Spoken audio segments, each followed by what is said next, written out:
Dans de nombreuses universités, à New York, en Turquie, en Grande-Bretagne, vous avez écrit 21 livres, dont 13 romans. Et les fleuves du ciel, qui arrivent jusqu'à nous, comme je le disais tout à l'heure, par la magie de la traduction, nous emmènent sur le territoire on ne peut plus magique de l'eau et des fleuves. Tout commence avec une goutte d'eau, une seule petite goutte d'eau, la même tout au long de l'histoire, aussi bien 700 ans avant notre ère qu'en 2018, en 2014, en 1840, si la mémoire est bonne.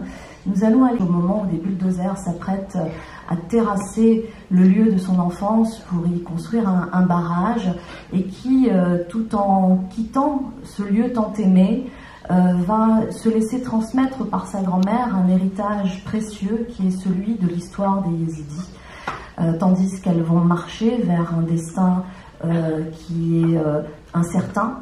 Elle va se faire la récipiendaire de l'histoire des Yézidis. Merci. It's really a pleasure to be here, you know, and to share this stage with you.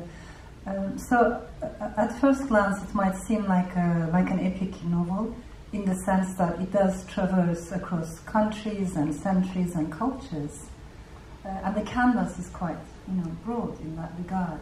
But actually, this book didn't come to me with any grand ideas or anything big. Everything started with something really, really small, and that was a single, small, tiny raindrop, which literally landed on my hand while I was walking one day by the River Thames. I just looked at this drop and I wondered if I could see its story. It was almost like a spiritual question, where water scarcity is not some abstract, hypothetical idea, it's an acute reality.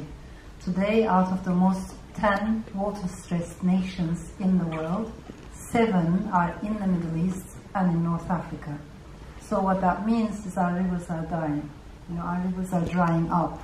And this has massive consequences for everyone, but particularly for women, for children, and for the poor.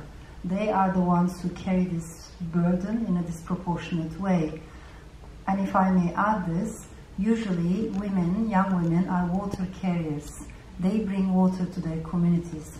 If there's no drinkable water nearby, the distance that a young woman has to walk increases, unfortunately increasing the possibility for sexual violence or gender violence.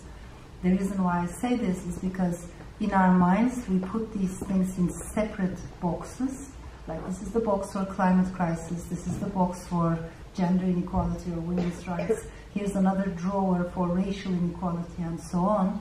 But in life everything is interconnected, and even a drop of water reminds us that there are no separate boxes, and we as fellow human beings, we are interconnected. Written down on clay tablets, it was transmitted via oral storytelling from generation to generation, which means it is actually much, much older than we know.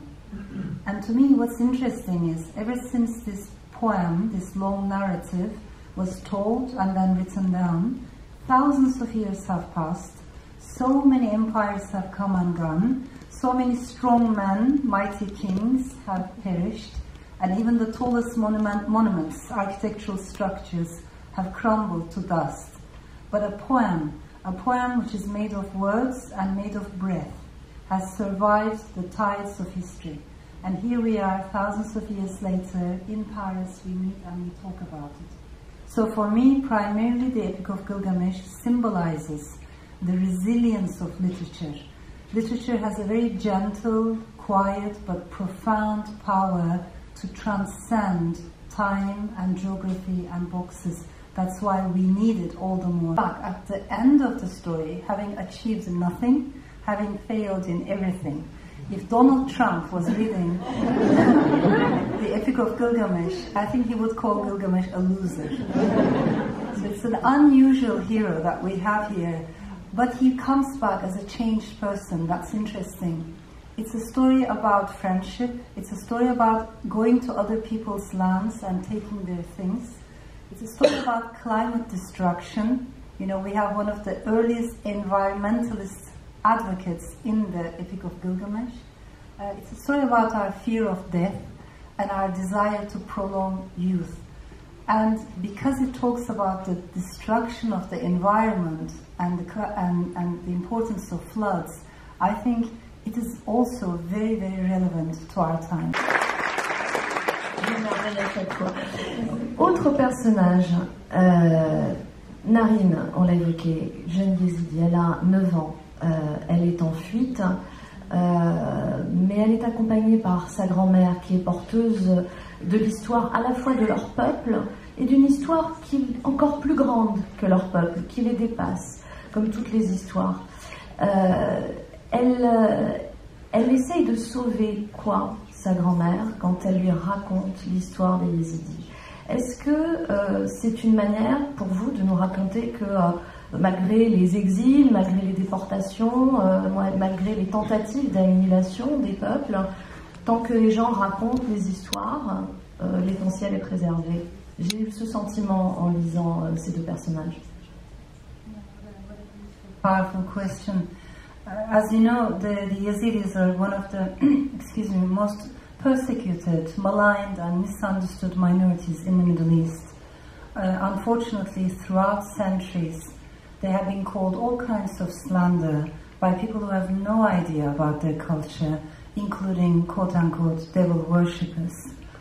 Now, this is a very vulnerable community in which memory is transmitted via oral storytelling. They don't have a written holy book. So much depends on stories and lullabies and folk tales and so on. So the Yazidi lore, the Yazidi oral storytelling, talks about 72 massacres throughout history, date by date. They keep the memory. The 73rd one, initiated by ISIS fanatics, happened, of course, in front of the eyes of the world.